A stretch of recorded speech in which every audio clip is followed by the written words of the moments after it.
Sox fans. Welcome to Good Guys Talk Back, a local fan-centric Chicago White Sox podcast, hosted by Nick Murawski and Pat Hester. Yeah, hey, Sox fans, welcome back to Good Guys Talk Back. Hey, it's episode 331. I am Nick Murawski. This is a fan-centric Chicago White Sox podcast. Live on our Good Guys Talk Back YouTube channel. Subscribe, like the feed, all that fun stuff. Audio available absolutely everywhere you find your podcast. We've been doing this a very long time. This is our 8th season, and this is always an exciting time. Talking spring training, the beginning of a fresh new season. A lot of folks already out in Arizona, arriving earlier than expected. So we've got things to discuss. With me, as always, my best friend, diehard Sox fan, Pat Hester. Hello, sir. Nick, how are you, buddy? Good to see you. Happy Valentine's Day, post-Valentine's Day. We were just talking about our Valentine's Day before we got on the air. And happy President's Day Eve to you. Yes. Hopefully you're getting all your decorations up and lighting candles or whatever you do for President's Day, buddy. You know, I used to we were just talking about this, my wife and I, about just the evolution kind of in our lifetime of TV and entertainment, and, you know, how we would watch TV, especially when it was like prime time, NBC prime time, and you had to be in front of the television or, of course, taping it or something. Well, many years ago, you know, the biography channel, this was the day. You would just sit in front of the biography channel, and there was just documentary after documentary about all your founding fathers and presidents. So I don't do that as much these days, but there is, for those folks that are as much of a fan about President's Day as I am, there's a great show that is on Netflix. I watched it several months ago when it first came out. Nick Offerman is in it, and it is about James A. Garfield and Chester MacArthur, and maybe 5 episodes. Wonderful. Well done. Great characters. I highly recommend it. Okay. You know what? It might have been called Thunderstruck, to be honest with you. Oh my goodness gracious! Which is so appropriate. Someone will fact check that. I'll check that out as soon as I get a chance. Something I learned. Did you know this? And maybe it's just something that maybe it's an old wives' tale or a myth or legend. Did you know that they used to call George Washington the bulletproof president? Oh. Did you know this? I didn't. I would have assumed that was Teddy Roosevelt, but no. Well, apparently, before he was president, he was a conflict, and something happened, and I believe he was shot 17 times, but no wounds. Something. So it was like divine intervention. Okay. Look it up. Look up bulletproof president. I will. George Washington. I will. I will do that. I'll confirm or deny your claims. Yeah. You can do work on mine. All right. I do want to say hi to Steve and Peyton and Scott and Sydney and Southside Jeff jumping in with us on this Death by Lightning. Thank you, Southside Jeff. Not Thunderstruck. Thunderstruck is just always on my brain. That's why I thought it was Thunderstruck. Death by Lightning. You got it. Thank you so much for everybody being in here with us live. Love the comments so far. There's a lot of excitement, Pat. There's a lot of excitement around this White Sox team. There's a bunch to get to here, as pitchers and catchers have reported, and some players here early, and some squad workouts, and our first spring training game on the 20th against the Northsiders. So that's coming up. I've got some beginning hits here for you. I got 3 things that you kind of tell me with the direction you want to go here. We might not even circle back to some of these things if you don't pick it. We'll see. Okay. But here's some three things that kind of were, I skimmed. I put these here, and let's see where you want to go. The Moon Man made sure that there's bidets everywhere for Sox fans, and that bathroom, the experience is comfortable and everybody's happy and healthy. There is a gentleman, Ryan Barucki, who is trying to make the roster here as a pitcher. And he's got an opportunity. He's going to fight for this roster spot. Now he grew up in Mundelein. I don't know if you saw this.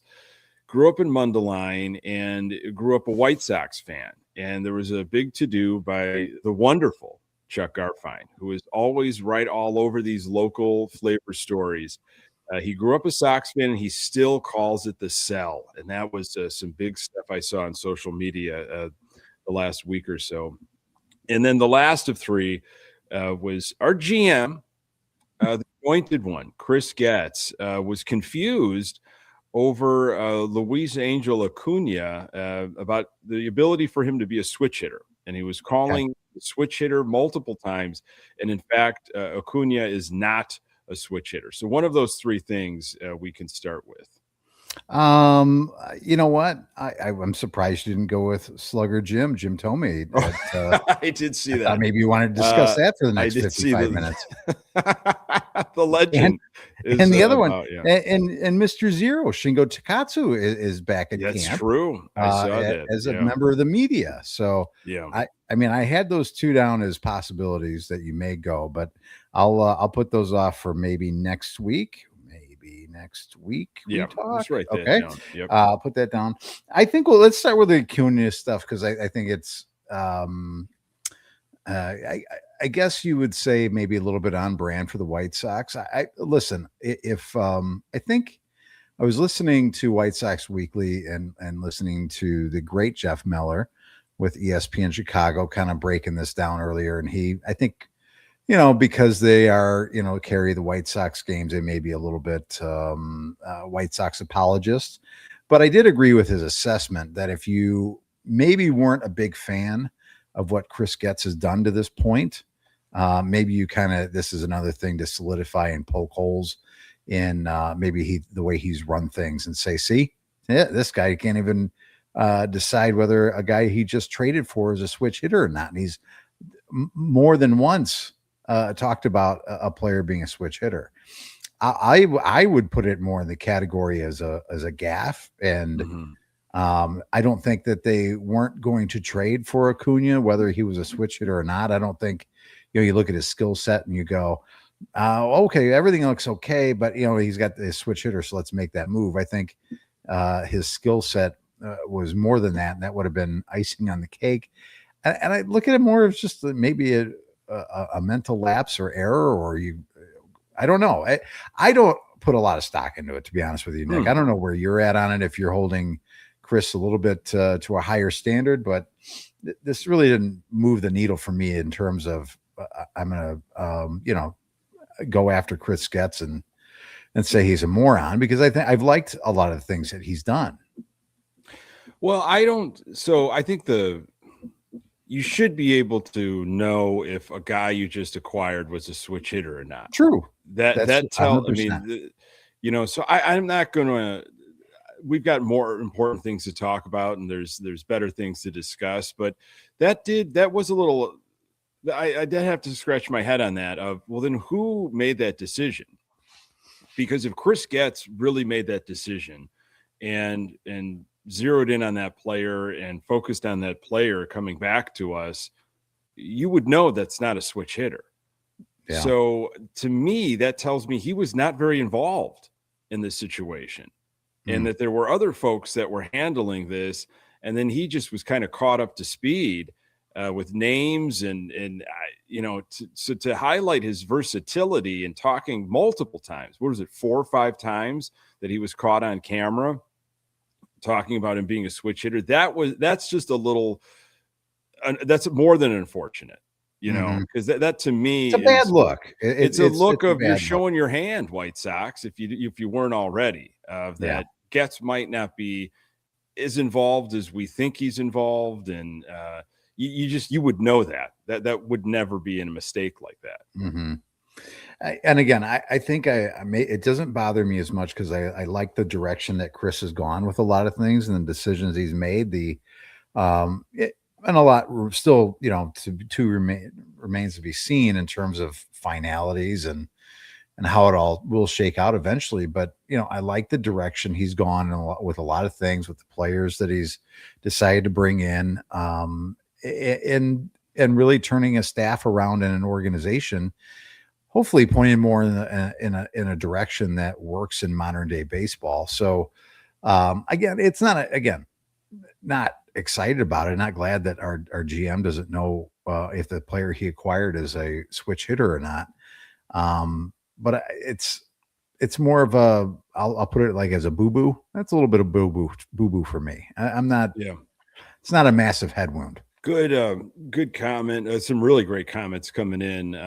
And Southside Jeff says it bothered me that no staffer corrected it after the first time he said it, which is, that's again very White Sox, right? Didn't they also misspell? They misspelled the Moon Man's nameplate and I mean, again, like tic-tacky stuff, and I agree with Scott too. And like, there's a lot going on. Okay, there's a lot of moving parts here, but for it to happen that many times, somebody should have gotten to his ear, like after the first time. Hey, Chris. Hey, that's not, he's not a switch hitter. I don't know if you did your own research on that or where you came up, or maybe you think we're going to turn him into a switch hitter. I don't know where that's coming from, but let's stop that. We'll forget about this. We absolutely will, but it's something that was talked about. And I don't know, to me, it really doesn't have a lot of legs beyond this episode. Okay. I'm ready to put that behind me, but it is very White Sox, those two incidents, the nameplate on the locker being spelled incorrectly, and Acuna may or may not be a switch hitter, more likely not. Yeah. This Ryan Barucki, I'm sure I'm butchering that. Hey, I appreciate that he grew up a Sox fan and he's now playing for the Sox. We hear about these stories every now and then. They come up and they're feel-good stories, especially this time of year, when you don't have a lot of superstars in camp and, you're just trying to generate some puff pieces. This is what we're hearing about. To me, though, the thing that this doesn't do anything for me that he still calls it the cell. Find me somebody that still calls it Comiskey. Yeah. That's the thing. I don't care if you still call it the cell. Who cares? Let's go back to, do you call it Comiskey or Sox Park? That would give me something to talk about there. Well, again, you have to remember, Nick, we're getting old. We're getting up there, Nick. So we're probably twice the age of a lot of these players now. I mean, especially you. I mean, you're much, much older than I am. So so you're looking at guys that grew up when it was U.S. Cellular Field. They don't remember when it was, first dawn Comiskey Park. At one point, Comiskey Park 2, and you're opening it up and you're throwing the champagne bottles on the building and donning it the new ballpark on 35th and Shield. So how long did it hold the name of Comiskey Park until it had naming rights? I want to say it was early 2000s. I mean, it stayed Comiskey Park for a while. It was right before the All-Star game, the 2003 All-Star game. Okay. I want to say that's when they changed the name. And I think that was a whole, obviously, marketing thing. You're going to be on a big stage. We want to make sure U.S. Cellular is right there. I don't think it was Comiskey Park for the All-Star game. Maybe they let them be Comiskey Park. I have seen some merchandise that has said Comiskey Park 2003 All-Star game. I think that's wrong. I think it was U.S. Cellular when they did the game. Well, that could be, but like the point being, when they changed it, it was sometime in the early 2000s. And if you're a young player now with the White Sox, that's what you grew up with. And the cool thing was to call it the cell.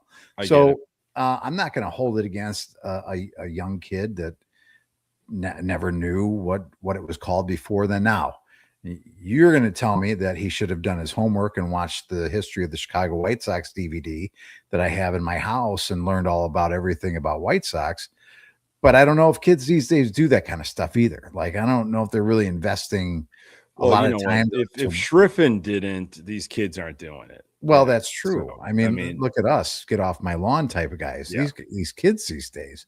So, and I don't have a problem with it. Okay. That's not a big deal to me. Like, oh wow, he still calls it the cell. So people were, so I didn't hear this story. So people were making a big deal that the young kid, and he's a Sox fan, and he calls it the cell, and everybody's getting all hot. We're all going to get behind this. No, we're going to get behind this guy, and all of a sudden this is going to change our spring because we got a guy that grew up a Sox fan that still calls it the cell. So does he have any shot of making the? I think he's got a shot. I mean, we're giving a lot of arms some shots here. They're stretching a lot of guys out. They are. I mean, there's like a dozen or more arms that have a shot for the rotation. I don't know, a legitimate shot, but a shot. And then you know how the bullpen works. They're always finding guys. I mean, we've got household names, or at least household names to White Sox fans from the last year or so. But you've got, you're going to have guys that emerge. He could be one of the guys. Yeah. He's got some big league experience. At Southpaw, I believe. So it's possible. Okay. It's very possible. That's what I care more about. Like, I'm more interested in can he help the club? Yeah, of course. And I'm surprised also of the three things that you want to talk about today, and maybe it's on your list later on down in the show. Is speaking of rotation and filling it out, is Eric Fetty coming back? Yeah. Oh, that's on the list. I've got. Okay, we'll wait then. That's what we call in the business a tease. Yeah. We've teased it now, and that will make sure people stick around for the entire show. Yeah. Until we talk about Fetty. So, all right. So let's move on past that. Right. Let's talk about the excitement, the Moon Man in town, and what I get a little bit saddened of. It's like, it sounds like a lot of good stuff so far. A lot of great interaction as best he can with his teammates. He's excited to be there. All the things sound glowing, and what people are saying about him. But it's a little bit maybe sad that the World Baseball Classic is going to take him away from spring training here shortly, just as he seems like he's kind of getting acclimated a little bit as best you can in about a week. And then the World Baseball Classic comes calling for not just him, but a lot of guys, and he gets taken away from that. So I wonder if that stunts the growth that he may have had in spring training with the White Sox in year one. Well, I think that's why he reported early, earlier than needed, and tons of media, tons of coverage on this guy, and just quote after quote, not only from Venable and from Getz, but players that are just in awe of what he's been doing, and almost effortless power. You mentioned Shingo, Mr. Zero. In camp, and I believe Shingo had a comment earlier this Sunday about it's going to take him some time to adjust to pitchers, and hopefully it's not a long time, but the power's there, and big numbers are a possibility. But Shingo said the right thing first, and we all have to admit that as Sox fans, even though we don't want to. There's going to be some struggling, I believe, to adjust to what these pitchers are going to do. Maybe playing in the World Baseball Classic is a good thing, because he's going to see a lot of different variations, maybe some different grips, but I hope he's able to talk to pitchers, and have some time with these White Sox pitchers and get to know what he might be facing. It seems like there's a ton of new tech that they're using, and there was that one machine that the Sox didn't really want to get a lot of, or players didn't want to use, where it can replicate your opposing team's pitches. And I just hope he has that, and the ability to access everything and anything to get him caught up to speed quicker. But adjustment aside, wow, that power. And it's so cool to have. I don't know if it was Scott Merkin or Chuck that mentioned, when was the last time we had this type of, superstar I guess, international superstar, this player that had so much excitement in spring training. I don't know. Yeah, it's interesting, and as a fan, I looked at his. I think they put it out on X, and people were putting videos out of his first 5 swings in the cage, and 3 of them left the yard. So I get it. It's spring training, and you're not facing the most difficult of pitching, obviously, from who's ever throwing them meatballs up there. But I mean, does that get you excited to see that kind of stuff, or is it just kind of like, oh, okay, you should be putting him over the fence in the cage? Yeah, I think that's just that to me was not that didn't move the needle. It's like he should do that. I think that's fun and exciting. More the comments, I would say, from like guys like Colson Montgomery and other folks that are watching him. And I'm glad that he's there early, getting some rapport with these players. And this bidet stuff won't go away. The bidets are everywhere. He's got the Sox to install bidets. He wants people to feel comfortable and just refreshed. And he's worried about toilet paper usage, which I think, we all are at some point. And if we just need to admit it, maybe a little bit more. But I'm not racing to Costco to get a bidet anytime soon. Have you ever used a bidet? I don't think I have. I mean, I'm trying to think of some like hotels that I've had the opportunity to be in that, I really shouldn't even have been in those hotels, but I had an opportunity. And I'm like, maybe there was one there and I didn't even know it. And I could have been using and experiencing this, but he is all kinds of excited about it. And it seems like everyone with the White Sox are too. Do you use the bidet and then you just, walk around and air dry like in the stall, or do you dab it up? I don't understand what. I don't know if there's maybe a car wash feature where there's then like a dry. There's kind of like you're hit with the dryer mode. I do not know, but Joe, who's in the chat, is all over he's talking about towels. You're using towels after the bidet. So then the towel's a one-time use then, right? You're not putting that back on the rack for the next person in the household, right? I would assume they would be, but Joe is saying that I love that Joe is saying that premium bidets do have an air dryer. Okay. So that's okay. What see, I guessed on that just because I've been in a lot of car washes. I'm like, there must be a similar feature. There's a multiple cycle. And I've seen cars too, where Mater accidentally gets on a bidet and there's a whole cycle to it. Okay. I thought you were going to say I've seen cars also. I see car. I love lamp. But you were talking about the movie Cars. I got you. Cars too. Okay. This is all making sense to me now. Wow. Okay. I really hope if this does something for them, what an off season. What changed? What was the turning point in the White Sox rebuild? It was when they installed the bidets. I mean, you think about it, like if Costanza was selling this to the Yankees, you're cleaner, you move around a little bit better, you're going to play better. You're more refreshed. You're less self-confident. Confident. It's just. It is something that I never thought we'd be discussing, but hey, you got to evolve. The content is there. I mean, it presents itself, Nick. We have to discuss it. Yep. And maybe the next homework assignment is we find bidets before our next show, and we try one out. I mean, what could it hurt?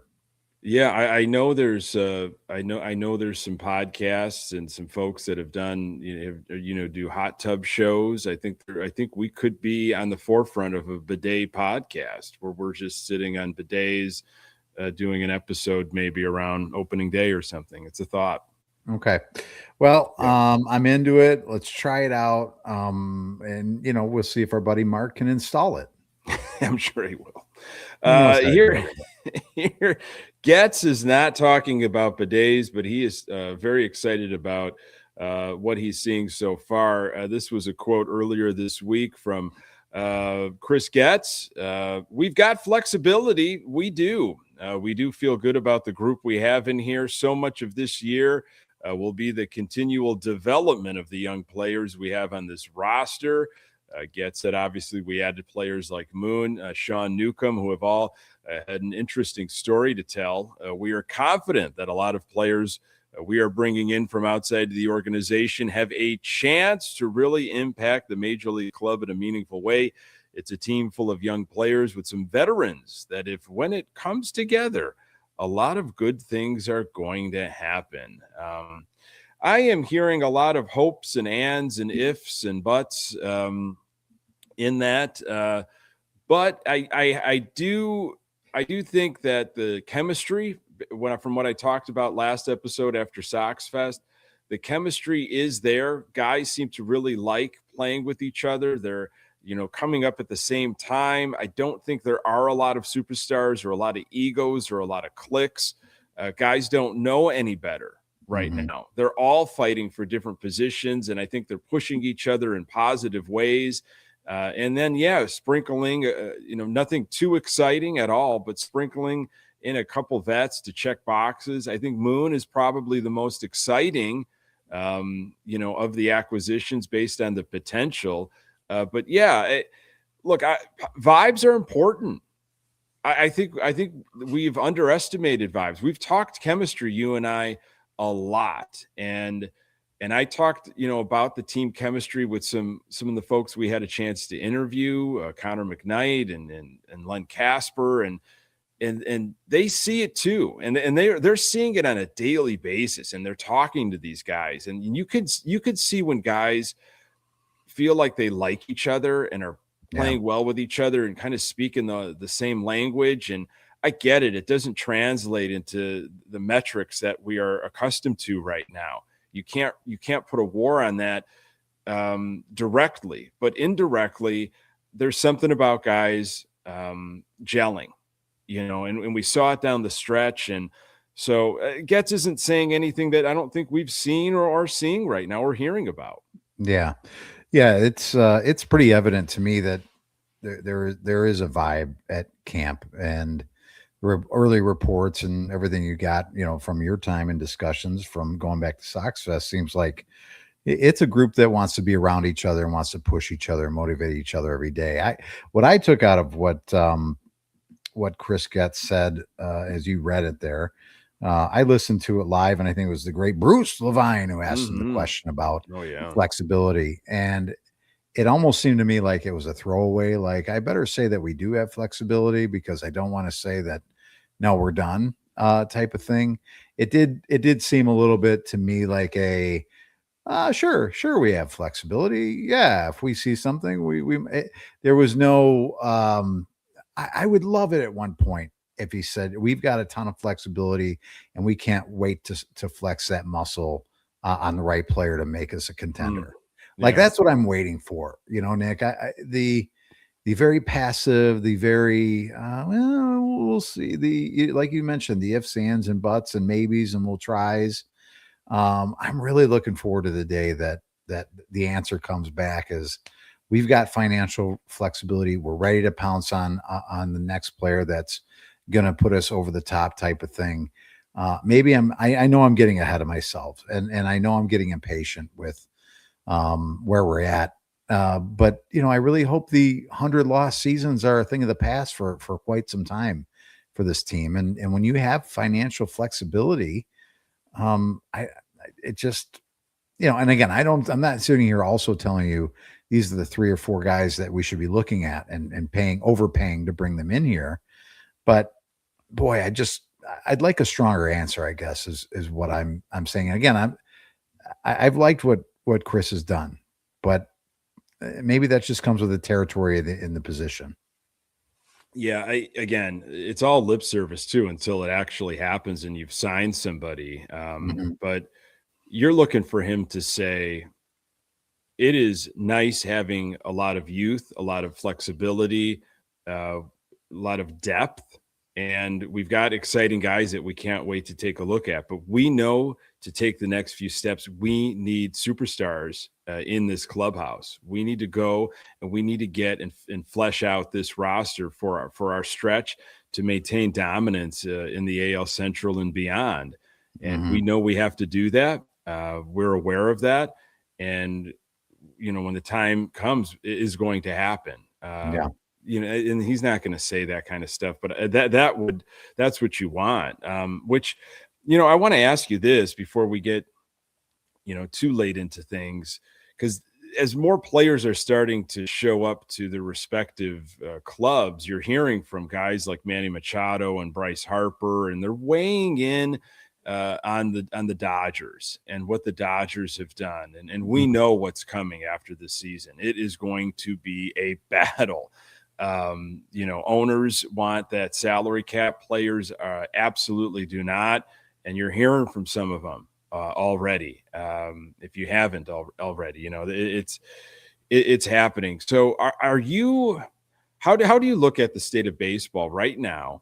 Are you in a camp of the Dodgers are bad for baseball, and what are they doing is just bad, and it's unfair? Or are you of, well, it's good for baseball actually, and the rest of the league needs to catch up, and that's of course how some players are responding, the anti-salary cap players. Yeah, I think two things can be true. I think the Dodgers are bad for baseball right now, but I also believe that they're playing within the rules. It's not like they're doing something fraudulent. They're playing. They're above board. They just have more money than anybody else because they got in at the exact right time on their TV deal. That is an amazing deal that they were able to cut. They were one of the first teams to have something like that, and it's paid dividends for them. And they pay the luxury tax, and they just go out and get everybody. Could other teams go ahead and operate in the same vein? Yeah, they can. They can do the same types of things, but they don't have the resources for it. I do think having one super team that's more than likely going to be in the World Series again for the next several years is not good for the league, because eventually, people are going to get tired of it.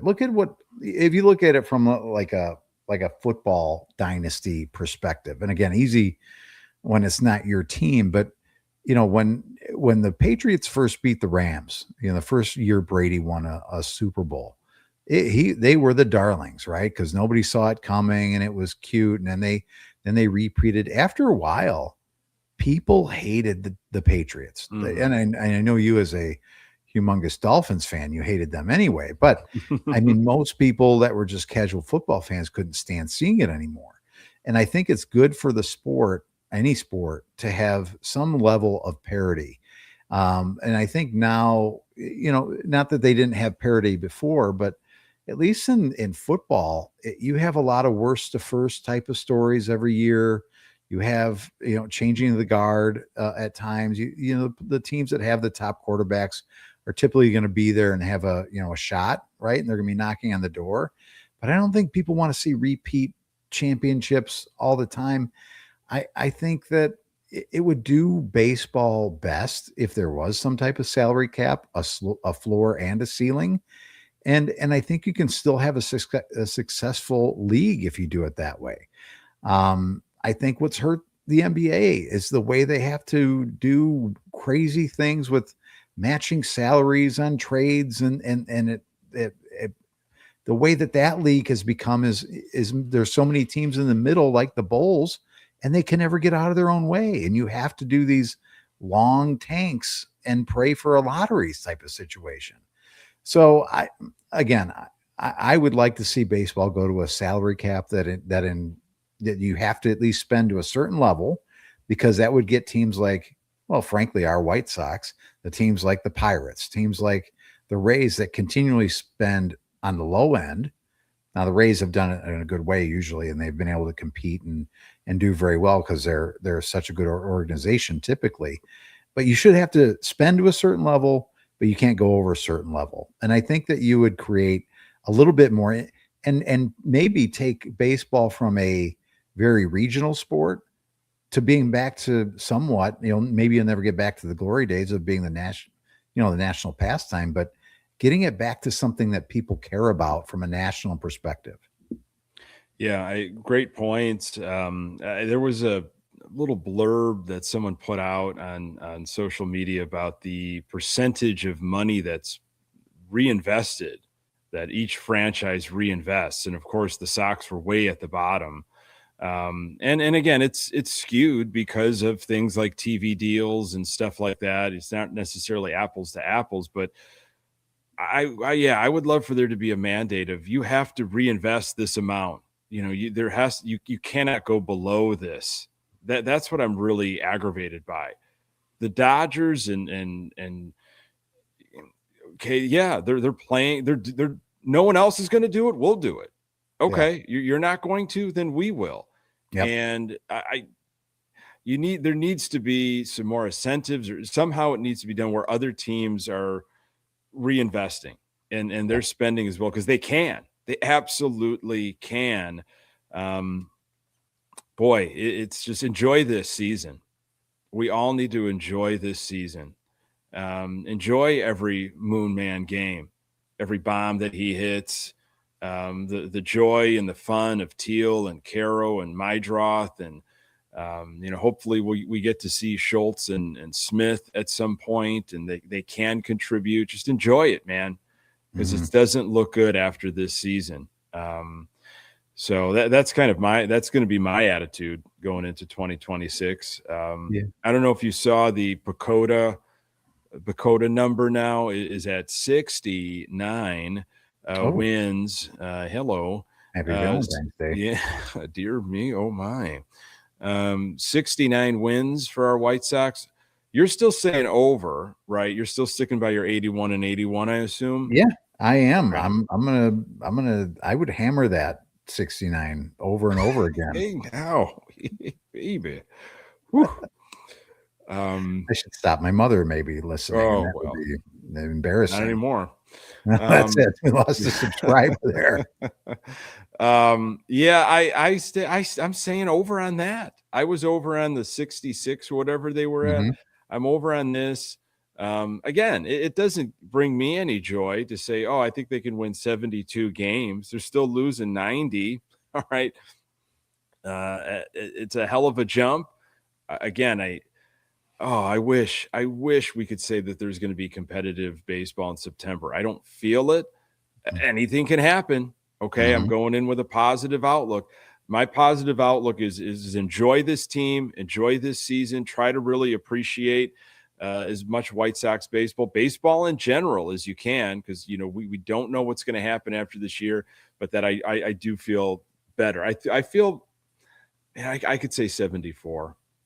Ooh, look at you coming around. I think next week we're gonna get you up to 76. Can I see a little bit more of Arizona? Let's just see some more. I'm not going to let you see anything. You have to. Everything is with your heart here, Nick. I'd love to see 74. I think that would do something for me too. It's fun to talk about. Again, the ride up is so great. The ride where we're at right now is fun, watching these young players develop. And listen, Pacoda, it's a extrapolation. They run things through a lot of different simulations, things like that. I understand. But I don't ever remember them being, right on everybody. This isn't like it's gospel. I get it's what they're predicting, but I don't put do you put a lot of stock in what Pacoda says? Because if you go back to probably 2022, I bet they had a pretty high number for the Chicago White Sox. I don't put a lot of stock in the FanGraph stuff, and look, metrics are metrics, and you cannot deny, you cannot deny something simple as how hard you hit a ball and what percentage you have to get on base by hitting that ball. And what guys like Caro did at Driveline and other guys are doing of how to advance what you have, the talent you have for the game that you're playing. And it's a very different game. How we look at that game and how players are measured, far different. We were talking about having some jokes with Comiskey in the cell. I mean, we don't look at the game like we did back then, but I still in the corny sense, the Homer sense, whatever you want to call it, and maybe this is just from, listening to Harrelson for so long, there is that TWTW, man. I will say it forever. There is something about a team coming together, guys playing above their, the numbers that they're projected, and things unlock. We just don't know when they unlock. Maybe Moon isn't a major learning curve. Maybe Moon comes out and he's just like, I got this. Yeah, I had to make a couple adjustments. No big deal. I got it. Maybe Shane Smith absolutely does not slump. Maybe, Kay or Fetty or Eric Fetty back in black. Maybe he's like, yeah, I love hearing what these other guys have unlocked and talking to Kay and other people. I've got some more stuff in the tank here. Yeah. That stuff, look, it's a number. It's generated a number that we get to talk about. And I from what I was seeing and where I think some of these guys can take their game when we left in late September, early October, pitching is going to be the key. I'm not as worried about the bullpen, that's for sure, as I was, around Halloween, Thanksgiving. Definitely not. Yeah. It's that starting pitching, that rotation I'm concerned about. You got a guy like Giolito, Pat, that's still out there, I believe. Well, that would be an interesting one. And you think about this too, Nick, it was something that was brought up on White Sox Weekly today too, was, more and more teams considering are going to a 6-man rotation.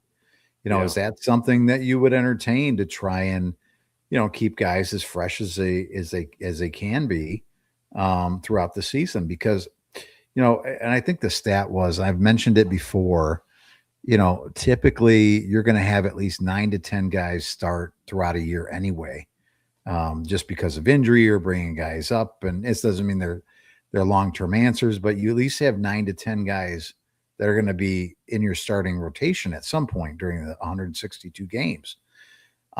It's a little bit unconventional, but you think that's a route you would entertain? Yeah, I think you can, especially with all of the guys that they're looking at. And Venable and Getz said this past week that they're really interested in stretching multiple guys out, which I think is great. This is the time to do it too. Get your dead arm, get that out of the way, push guys a little bit more, and have that depth, the opportunity to have that. There's some guys that, could be bullpen guys, but we also might want to look at them as a starter. They might need to be long relief though, and it sounds like Dominguez is going to be absolutely our closer, which is not a surprise at all, but it's been officially, made. But, what's your 7, 8, 9, or I should say 7, 8 going to look like? And, but, they said 10, it could be 12 arms that are going to look at for the rotation.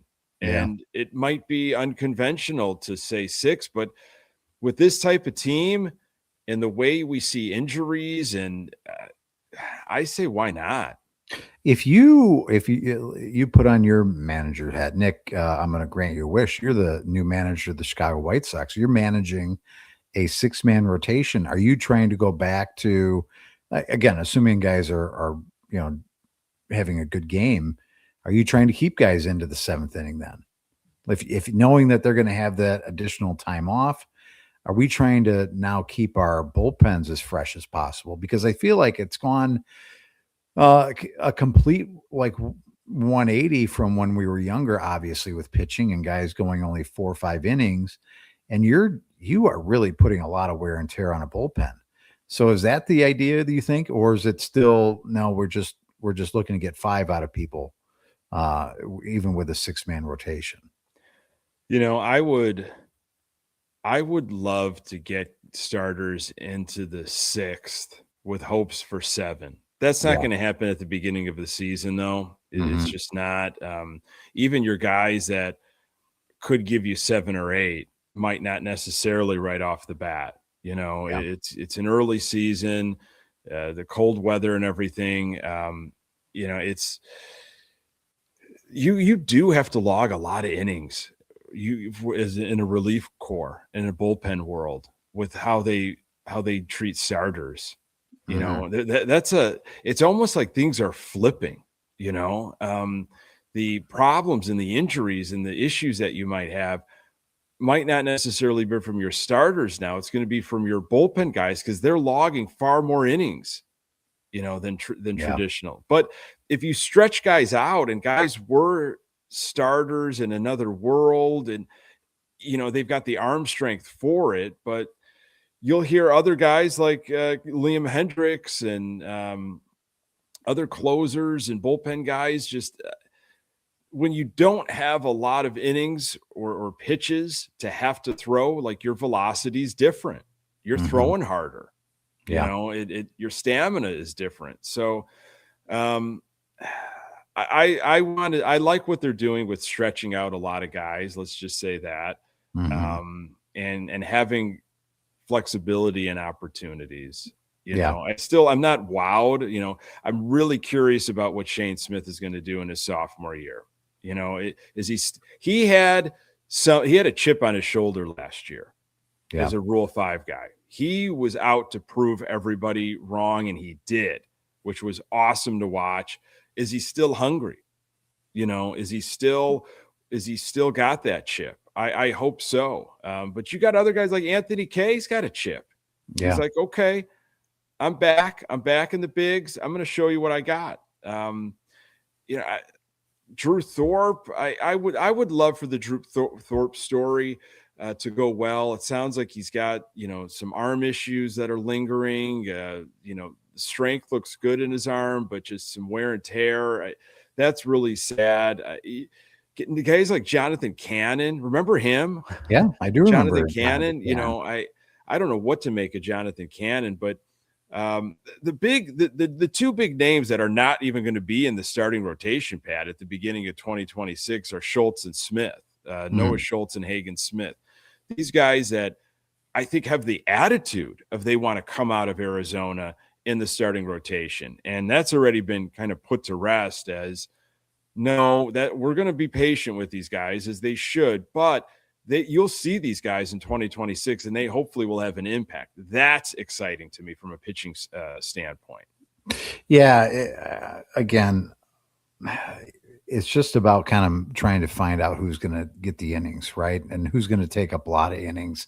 And you mentioned it too, Nick. It's going to be a lot of navigation the first month and a half as guys, you know, kind of fall into place where they should be, whether it's rotation or bullpen and then within that where they fall, you know, and still that ramp up period because, you know, spring training is great, but it's still, you know, that first month and a half is a ramp up period for everybody. So, but I hear you. It's like sometimes you go, well, why would they hold guys back that really want to get going and go in a direction? But I'm okay with the plan for both of those guys. And I'm okay being a little patient on that type of thing before we rush them into a position where it may not be best for them at the moment. Yeah, as a fan, you want to see it right away. I mean, we had that like this period of time when you talked about the ramp up being fun. This is like 2017, maybe 2018, a little bit of 2019, where we had little expectations on us. We just wanted to see player development. We wanted to see Moncada and Eloy and Cease and Kopech and so many others, Zach Collins. And boy, I gotta stop. I've got to stop because now it's starting to depress me. But all these guys that are like, you know, we can't wait to see these guys and Jake Burgers and the ups and downs of that gentleman's career with the White Sox. And it's just great. Okay. Like new guy after new guy, you know, week after week, there's a new name coming in that we've heard about. And I don't think we're going to have that much of a revolving door in 2026, but we're going to see Schultz and Smith. And I just, if anything, you know, I don't know if they're going to be, how they're going to handle themselves. I don't know if they're going to be good or not. They've got the makeup, right? I just want them to have health and show us what they can do, you know, with just a complete health, something that we didn't have in the last ramp up. And let them, I hope and pray that they just, you know no more bugaboos with the knees, with the arms, or the elbows. I mean, normal stuff I get, but nothing catastrophic that's going to delay them. Just so I can see, okay, you're fully healthy. Let me see what you got. Yeah. Well, I don't think anything's going to be like last year. I think, what was it, like 9 guys made their major league debut last year? Yeah, there were a lot, man. It was felt like every week or so. There's another guy coming up, and it was exciting. And if you weren't watching the game, which again, it was still kind of tough to do with the TV situation, you were like, who are these guys? You know, what team is this? I'm completely unfamiliar. And now with the loss of Luis Robert Jr., it's completely fresh, man. Yeah. And speaking of young and talent and fresh and thinking about the future, if it goes that way, are you watching Rock Chowalski highlights whenever you can't miss him, especially if you're on social media at all, anywhere. People are blasting this. He is blasting things, and there's excitement. And someone had a good point, and I don't know who it was, and I'm sorry. And I think the point was made by a few people. Who knows? Rock Chowalski something might happen to him, and he might fall off. And someone else might completely come on, and that we kind of didn't hear a lot about last year, but who was always there, and they just had an amazing year, and they just put some things together, and like their star is taking off. It's like, well, that's fine. We've got the number 1 pick. Cool. Yeah. So we'll go with that guy. All right. Yeah. If it's not Rock Chowalski, there's going to be some other stud that could be an absolute game changer for us at number 1. So that's exciting. Yeah. It's a fun time to be alive, Nick. But there are still, things to be kind of figured out, and outfield being one of them. And center field, there's still some question to, what's the plan there? I don't know if you plan on talking about it tonight, but I did hear today, like, Brooks Baldwin getting, more and more time at center field at this point, unless other changes are to be made. I mean, are you comfortable? I mean, I'm going away on a limb and saying, 81 and 81, probably more with my heart than anything else. But I don't know if I can realistically, are we winning 81 games with Brooks Baldwin playing center field? Yeah. I always will focus on the starting pitching. But you're right. That outfield is still pretty tough. This is what MLB put out recently as their projected lineup for the White Sox. Chase Meidroth at second, Kyle Teal catching, Colson Montgomery shortstop, the Moon Man at first, Miguel Vargas third base, Austin Hayes in right field. Now remember, he comes to us with a lot of left field experience, but we're hoping that he can switch to right field.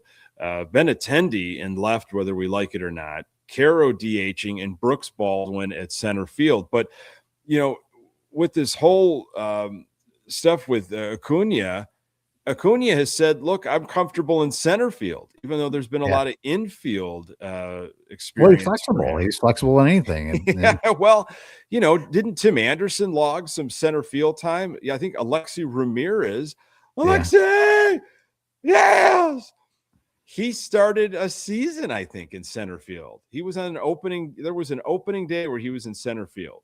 Wow, I don't recall that, but maybe I'm misremembering it. Yeah, I'm not going to debate you. Fact check that. Southside Jeff, he's been onto it tonight too. I believe Alexi Ramirez started a season in the outfield. Okay, and so that's what you get with athletic. That's why everyone like that. Those middle infield positions, that shortstop position, they could be moved around. Okay, they're athletes, and if Acuna is comfortable in center field, could it be that the bat, how the bat is moving in spring, could force a hand into how that lineup is going to be? I would assume. I don't know. And again, my main man, not in the lineup. And you know who I'm talking about, Lenyn Sosa. Oh, Sosa. What are they going to do with that guy? That's another thing. I mean, that's a lot of home runs that were hit last year. That's going to be sitting on your bench. You know what? You and I both talked about Sosa like he was just the second coming for the Sox towards the end of the season. He was Yeah. ripping the cover off the ball. Yes. And if he is continuing to do that in Arizona, you got to find an opportunity to, his glove is a problem, of course, but if he can hit, then what are you going to do? I want to see Caro's bat. You got a lot of dead weight out in left field and a big old fat salary that's not going anywhere in Benintendi. That's the problem. Sosa did log some time in right field, right? At one point before they moved him to the infield. Is that how it was? He played in a lot of different positions. I wouldn't be surprised if he saw some outfield. If you played in a lot of different positions, it mean you weren't good at any of them. Right. He was good at hitting a baseball though last year down the stretch, as I recall. I don't know. I've got a soft spot in my heart for Lyndon. I know Sosa you do for some reason. I know you do. That's a tough one. I hope they don't ever think about platooning the Moon Man. And when there's a lefty on the bump, like Moon's taking a breather, and you got Sosa then at first base, you don't platoon Moon. Maybe that's a shirt. Should we? That is a great. Oh my goodness! You don't platoon Moon. That is onto something. Yeah. That is, you got to get in touch with the obvious shirt guys and get the rights to that one, and there you go. But Sydney says Sosa a great trade piece. I guess so. Mm-hmm. But I don't know. Yeah. I don't know. It's a lot of that's a guy, that's a homegrown guy too, right? That was Sosa was our guy that we developed, if I remember. I've been hearing about him for a long time, and we used to talk I know last year around this time, and we'll wait for some of the spring training games to kick up, but we were just saying, please just win the job. Somebody just win the second base job. And if it's Sosa, great, but please somebody go out and just win it, not by default. And he came on with the bat though. Here's what MLB has to say about our rotation. Now, this was before the Eric Fetty comeback tour, before we acquired Eric Fetty here. They have Shane Smith, Davis Martin, Anthony Kay, Sean Burke, and Sean Newcomb. Newcomb comes to us, I think, in the relief package, a southpaw, but it was good to have a southpaw in the rotation, a little bit more of some balance, which I'm always a fan of. With Fetty now in the fold, I think Newcomb gets pushed to the bullpen, unless you're thinking Fetty's going to be long relief. I don't know, but that's something for them to work out. But names like Taylor and Vassell and Sandin and Leisure and McDougal, Dominguez, of course, we know where he's going to be at. Hey, there are options. There are options out there. You could see why the Sox are, trying to stretch as many guys as they possibly can. But what that rotation is missing is just an anchor, and I'm not saying Giolito is going to turn things around, but after the season he had with Boston, and if he'd be open to it, man, go get him. Just go get him and throw him in that rotation. And you love him. You love yourself some Lucas Giolito. Well, of so many guys that had, amazing moments, and there were, even though it didn't pan out, not even close to what we wanted, of those guys, they had moments. Eloy had that game against the Cubs, and Tim had the Field of Dreams game, and Robert Jr. hit the longest home run I've ever seen in Oakland.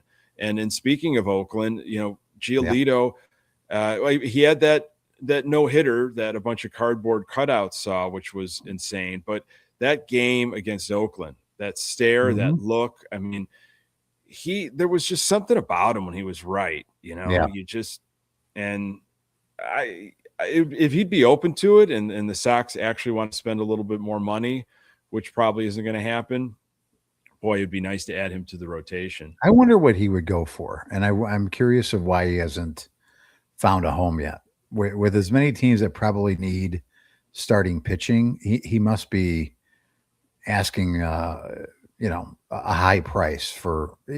Maybe he's overvaluing himself compared to he what the could. league probably wants. Every chip is on the table. I think Max Scherzer might be the only one that hasn't found a home if he's still looking for one. You got Verlander, Bassett signed, Zach Gallen, Valdez.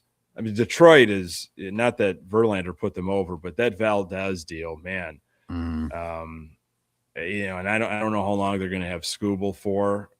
I don't think it's going to be very long after this year, but Detroit, yeah, they've got a team. They have a team right now. They've got pitching, which I'm jealous of. But yeah, I don't know what Giolito's waiting for. Well, that would be interesting. I mean, I'm not against it, so don't get me wrong. I would welcome Lucas Giolito back. But again, it's a lot of between him and Fetty. It's like, okay, can you return to the form that you had prior? Like for Fetty, it's can you get back to the form you had before you were traded, when you were, I think, a 5-WAR player or something like that. And Lucas Giolito, are you going to be what you were when you were a Cy Young candidate type of pitcher? Probably not. But can you fill out the order and give us some solid innings? That's really what I guess we're looking for now. And maybe that's for what we need. Maybe that's a little bit higher of a price than Lucas is, that we're willing to pay a guy like Giolito.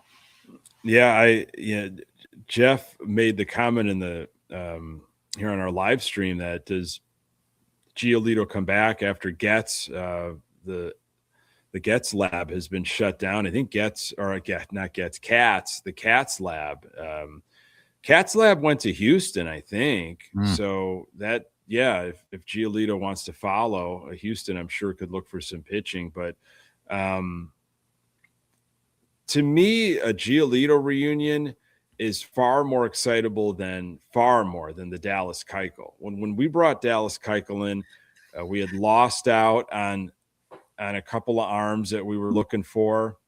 And it was kind of like, well, I guess we'll settle for Dallas Keuchel. Dallas Keuchel had a World Series, a Cy Young, some Gold Gloves. He had a resume, and I still thought he had some left in the tank. And that really got us excited. Wow, we got Dallas Keuchel added to this thing. A Giolito addition. Giolito's not being penciled in as your number one, or probably even not your number two, but adding a Giolito to this rotation gives it that veteran presence. Okay. Some established veteran presence that is needed. Yep. I mark me down. I love it.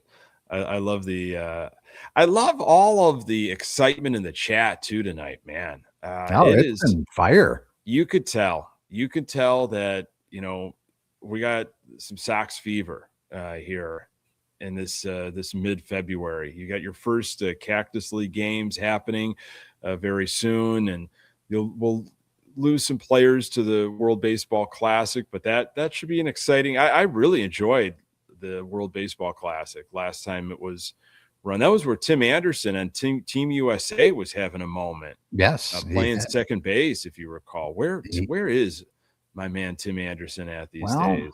He hasn't been over in Shanahan. I know that. I haven't bumped into him. You never know. At Lalo's Tap anytime soon. Yeah, you never know. Well, I really appreciate everybody jumping in. I do have a quote of the week, Pat, but just wanted to thank everybody. This has been a tough slog over the last several years with this team, but it's in our blood, it's in our veins, and we just can't stop it. And I am going with that mentality of just enjoy this baseball season, and I'm going to hopefully enjoy the growth of some players and some guys that make the next step and that look like they're having fun, get out to the ballpark, because you just don't know what's going to happen after this year.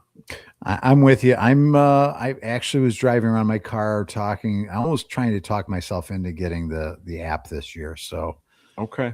We'll see. We'll see if I get a bonus from work, and then we can put it into getting White Sox baseball this year. You got to have it, man. I got to have you watching this team as much as you possibly can. We'll discuss it we'll talk about it. Okay. You can find the podcast absolutely everywhere you find your podcast. Subscribe to the Good Guys Talk Back YouTube channel and join us Sundays, 9:15 live. We're doing it every other week right now, but very soon, like maybe a month and a half, opening day, we'll be back every week on Sunday nights. Here's your quote of the week from Chris Getz. There's no reason why we can't get off to a really good start and see where the year takes us. Obviously, winning baseball games at the major league level is why we come here, why we show up. We are building. We've accumulated a lot of talent. We have players pushing toward the major leagues. We have players more experienced at the major league. We know that's going to lead to more success. We are focused on what's in front of us on that particular day. Regardless of what happens on that day, we will have the same mindset on the following day. That is your quote of the week. Getz basically just describing how one should go through life, just one day at a time, thinking about the day and following that day with a similar mindset. But, he did say something there at the beginning that is absolutely imperative. March games, April games, May games, they count just as much as down the stretch post All-Star break. They matter. They matter just the same. You have got to get off to a good start. Take advantage. You got to win on the margins. Every scrappy win you can get in March and April, do it. It's so, so important. You were talking about all those, the day, think about the day. I kept thinking, have a great day on the bidet. That could be an excellent title. Have yourself a day and get a bidet. Have a day on the bidet. I love it. Go. Pat, you're on one right now. Well, you got a shirt to get made, and I got a shirt to get made. We got to get paid, brother. Yep, we do. Let's start getting paid. It's the 2016. I'll never forget that start, man. That was something special. I think it might have been like 23-10, maybe 24-10, and then it all went to hell. And and here we are. Here we are talking about it so many years later. That was shaping up to be something pretty cool. I was in DC at the time, and they had a series in Baltimore while they were still hot. And I made the short little drive over to Camden to see the Sox, and it was exciting. I think they won a close one in extras, and obviously a close one. But it was, and then it just all fizzled, man. Yeah, it's a house of cards. So, but it's not guaranteed that a hot start will continue, but a hot start is a great way to continue things, and to get a team to start believing in themselves. And that would be awesome to see. Even Nick, even if it's not the hottest of starts, just don't bury yourself so far down that there's no coming back from it. So I'll even take a few games under if it means that we can find a way and play better baseball. If you're 10, 15 games under after the first month, it's going to be difficult. So let's make it I don't want to keep us too long. I was just going to see if I could briefly take a look at what April has in store. April, you've got the Marlins, you've got Toronto, Baltimore, Kansas City, Tampa, the A's, Arizona, Washington, the Angels. I mean, that's a winnable April. I think it's a 500 April. 500, a game or two under 500. I don't think you get buried. I don't think you get buried with that type of April. Let's go. Yeah. All right, Pat. Well, I feel so much better. This is always a treat, and I want to thank everybody for joining us on this trip. Yeah, this has been a great show. Can't wait we'll still do 2 weeks from now. Yeah. But like you said, looking forward to getting back on a weekly schedule, man. Yeah. All right. Hey, thank you guys so much for Pat Hester. I am Nick Murawski. Until next time, go Sox.